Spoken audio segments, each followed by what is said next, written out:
હજારો ગરીબ દર્દીઓ માટે ઇલાજનો આશરો ગણાતી પટણાની મેડિકલ કોલેજમાં આવેલી હોસ્પિટલની આ વાત છે. સારવાર માટે ગ્રામીણ વિસ્તારમાંથી પટણા પહોંચતા ગરીબોની સંખ્યા એટલી મોટી હોય છે કે ડૉક્ટર સુધી પહોંચતા પહેલાં ફૂટપાથ ઉપર વારો આવવાની રાહ જોવી પડે છે. ઇમરજન્સી વોર્ડમાં પણ ઘણા કેસ બગડી જાય છે, તો હોસ્પિટલના બગીચામાં સારવાર પહેલાં દર્દીનું મોત નીપજે તેવા કિસ્સા નોંધાતા રહે છે.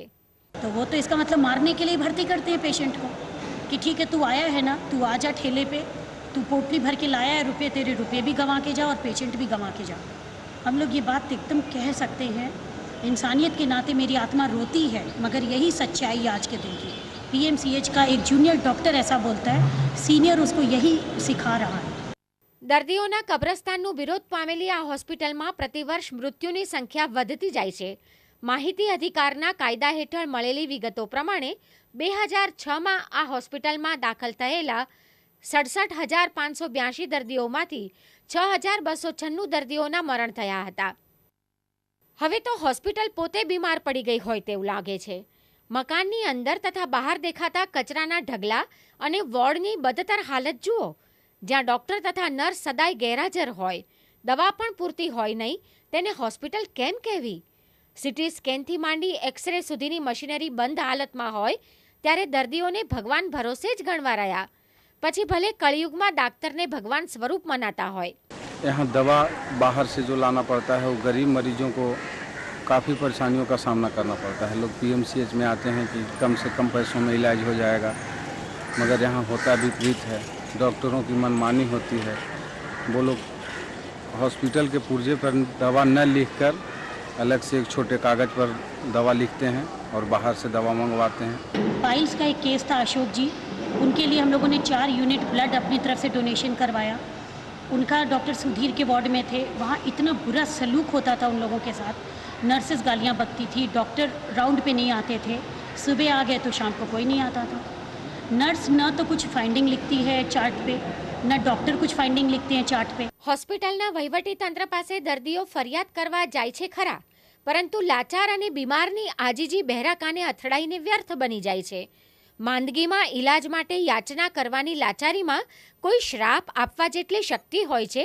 જળતંત્રમાં ચેતન આવતું નથી, છતાં પણ બીમાર નાગરિકોનો અવાજ બુલંદ કરવા માટે રેખા મોદી તથા પરવીન અમાનુલ્લાહ જેવા સામાજિક કાર્યકરોએ નવી ઝુંબેશ ઉપાડી છે.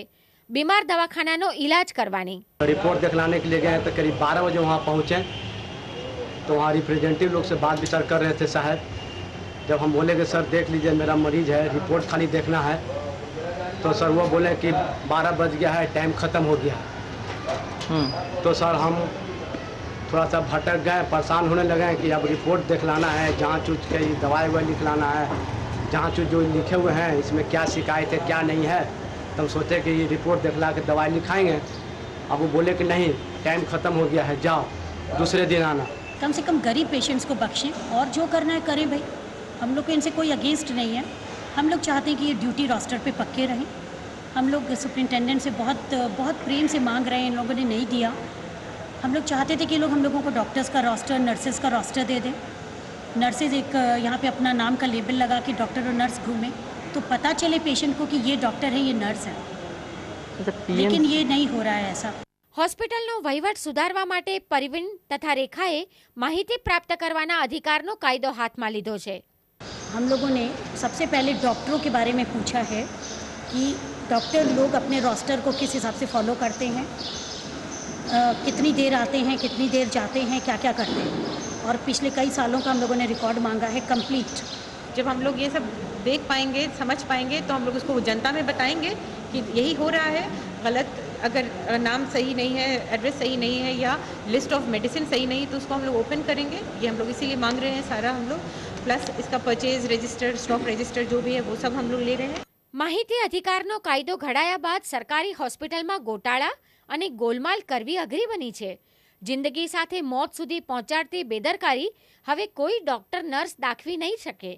દવાઓ આપવી પડશે, નિદાન માટેના મશીનો ચાલુ હાલતમાં જોઈશે. એક કાયદાનો ઉપયોગ કેટલા ફેરફાર લાવી શકે છે.